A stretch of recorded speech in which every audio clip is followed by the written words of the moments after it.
സുഗമദേവി സീരിയലിന്റെ ഇന്നത്തെ എപ്പിസോഡ് റിവ്യൂയിലേക്ക് എല്ലാവർക്കും സ്വാഗതം. അങ്ങനെ ദേവികയാണെങ്കിൽ തന്റെ മാനസിക നില തെറ്റിപ്പോവും എന്നുള്ളൊരു അവസ്ഥ വന്നപ്പോൾ സത്യങ്ങളൊക്കെ തന്നെ തുറന്നു പറയാനായിട്ട് തീരുമാനിക്കുകയാണ്. സിദ്ധാർത്ഥനോട് കാര്യങ്ങൾ പറയുന്നുണ്ട്. അഴിമതിക്കാരി എന്ന് മുദ്രകുത്തിയ ദേവിക അത് തിരുത്തി എഴുതുന്നു. അതായത് കെവിന്റെ കമ്പനിയിൽ നന്ദുവിന് തുടരാൻ വേണ്ടിയിട്ടാണെന്ന് തോന്നുന്നു. കെ നായരുടെ പ്ലാന്റിന് അനുമതി കൊടുക്കാനായിട്ട് നന്ദുവും അമ്മയും തന്നെ നിർബന്ധിച്ചു എന്നും അതുകൊണ്ട് മാത്രമാണ് താൻ അങ്ങനെ ചെയ്തു എന്നും ഒക്കെ തന്നെ ദേവിക സിദ്ധാർത്ഥനോട് തുറന്നു പറയുന്നു. ഇത് കേൾക്കുമ്പോൾ തന്നെ സിദ്ധു ആണെങ്കിൽ ആകെ ഷോക്കാവുകയാണ്. അന്ന് എന്തുകൊണ്ട് എന്നോട് പറഞ്ഞില്ലെന്ന് ചോദിക്കുമ്പോൾ ഇനി ഒന്നും ചോദിക്കരുതെന്ന് പറഞ്ഞുകൊണ്ട് ദേവിക അവിടെ നിന്ന് പോകുന്നുണ്ട്. സിദ്ധാർത്ഥനാണെങ്കിൽ പലതും തീരുമാനിച്ച് നന്ദനെയും പ്രഭാവതിയെയും ഇരുത്തി ഒന്ന് നോക്കുന്നുണ്ട്. പിന്നീട് ദേവികയോട് ദേഷ്യപ്പെടാനായിട്ട് നന്ദനാണെങ്കിൽ റൂമിലേക്ക് പോവുകയാണ്. അവളായിട്ട് വഴക്കുണ്ടാക്കുന്നുണ്ട്.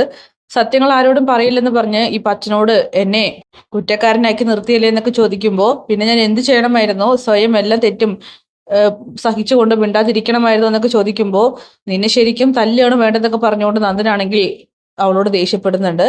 നന്ദുനി ഇനിയിപ്പൊ എന്നെ എന്ത് ചെയ്താലും കുഴപ്പമില്ല, ഞാൻ എന്തായാലും അച്ഛനോട് കാര്യങ്ങൾ തുറന്നു പറഞ്ഞു. ഇപ്പൊ എനിക്ക് എന്റെ മനസ്സിനൊരു ആശ്വാസമുണ്ട്, സമാധാനമുണ്ട്. നീയും അമ്മയും മറച്ചു വെക്കുന്ന സത്യം എന്താണെന്ന് പറയുന്നത് വരെ ഞാൻ ഇങ്ങനെ തന്നെ ആയിരിക്കും മുന്നോട്ട് പോവുക എന്നൊക്കെ ദേവികയാണെങ്കിൽ നന്ദന് മുന്നിൽ വളരെ സ്ട്രോങ് ആയി തന്നെ സംസാരിക്കുകയാണ്. നന്ദനാണെങ്കിൽ അത് കേൾക്കുമ്പോൾ തന്നെ പേടിയാവുന്നുണ്ട്. കാരണം ഋഷിയുടെ മരണമാണ് താങ്കൾ മറച്ചു വെക്കുന്ന ആ രഹസ്യമെന്ന് ദേവികയോട് പറയാനായിട്ട് നന്ദന് കഴിയില്ല.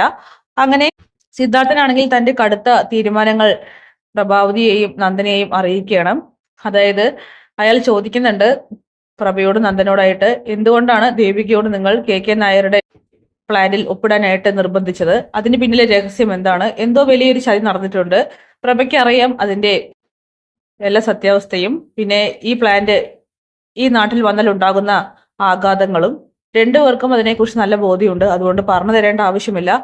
സത്യം പറയണം, എന്തിനായിരുന്നു ഈ ഒരു ചതിക്കളി എന്നൊക്കെ ഇങ്ങനെ സിദ്ധാർത്ഥൻ ചോദിക്കുമ്പോൾ അത് പിന്നെ അച്ഛ പറഞ്ഞല്ലോ, ദേവി അത് കെവിന്റെ കമ്പനിയിൽ തുടരാൻ വേണ്ടി തന്നെ ആയിരുന്നു. ഒന്നും മിണ്ടിപ്പോരുത്. ഇപ്പൊ നിന്റെ കൂട്ടുകെട്ടൊന്നും തന്നെ ശരിയല്ല.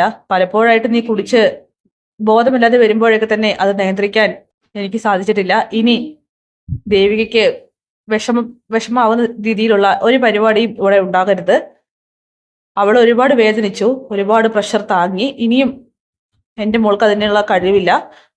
ദേവിക വിഷമിക്കുന്ന ഒരു ഘട്ടങ്ങളും ഈ വീട്ടിൽ ഉണ്ടാവരുത്. അതിനിപ്പോ എന്ത് സൗഹൃദമായാലും ശരി, എന്ത് കമ്പനി ആയാലും ശരി എന്നൊക്കെ പറഞ്ഞുകൊണ്ട് സിദ്ധാർത്ഥനാണെങ്കിൽ അവസാനത്തെ ആ ഒരു കാര്യം അവസാനമായിട്ട് ആ ഒരു നിബന്ധന പ്രഖ്യാപിക്കുകയാണ്.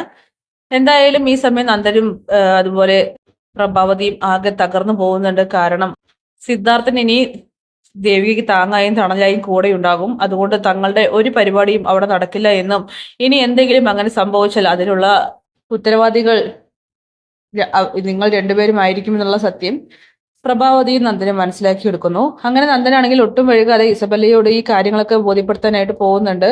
അവളോട് സംഭവിച്ച കാര്യങ്ങളൊക്കെ പറയുമ്പോൾ ഇസബല്ല പറയുകയാണ്, ദേവിക എന്തൊരു ചതിയാണ് ചെയ്തത്, അതും സ്വന്തം ഭർത്താവിനോട്. ശരിക്കും ഞാനൊക്കെ ആയിരുന്നുവെങ്കിൽ ഉറപ്പായിട്ടും അവളുടെ കർണത്തടിച്ച് മറുപടി കൊടുത്തേനെ. ഇതിന് നല്ലൊരു ഷോക്ക് ട്രീറ്റ്മെന്റ് തന്നെ കൊടുക്കണം നന്ദൻ.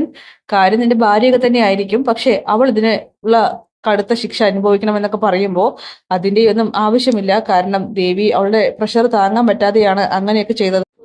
അതുകൊണ്ട് ദേവിയോടൊന്നും ചെയ്യരുതെന്നൊക്കെ നന്ദൻ ഇസബല്ലയെ വിലക്കുന്നു. അങ്ങനെ ഇസബല്ലയ്ക്ക് ഒരു കാര്യം മനസ്സിലാവുന്നുണ്ട്, ഇനി സിദ്ധാർത്ഥൻ ചന്ദ്രത്തിന്റെ യാതൊരു അനുകമ്പയും പ്രതീക്ഷിക്കണ്ട എന്ന്. അതുകൊണ്ട് തന്നെ അവൾ ട്രാക്ക് മാറ്റിപ്പിടിക്കാനായിട്ട് തീരുമാനിക്കുന്നു.